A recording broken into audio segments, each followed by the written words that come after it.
నెల్లూరులో ఉన్న ఈ లాడ్జ్లో రూమ్ నెంబర్ 13లో ఎవరు ఒక రోజుకు మించి ఇక్కడ పడుకోలేకపోతున్నారనమాట. ఈ రూమ్లో చాలామంది పారానార్మల్ యాక్టివిటీస్ జరిగినట్టు రిపోర్ట్ అనేది చేయడం జరిగింది.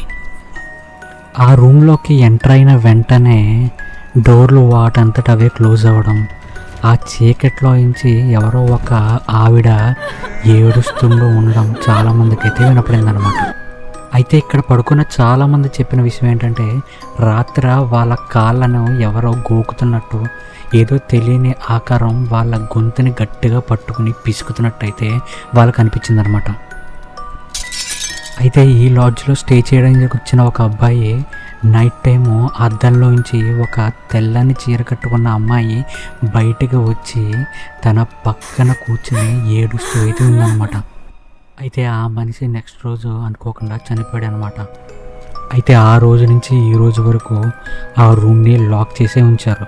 అక్కడున్న లోకల్స్ చెప్పేది ఏంటంటే, ఇప్పుడు మీరు ఆ లాడ్జ్ నుంచి ఎప్పుడైనా వెళ్తే అక్కడ ఒక అమ్మాయి ఏడుస్తున్న శబ్దం ఇప్పటికే వినపడుతుందంట.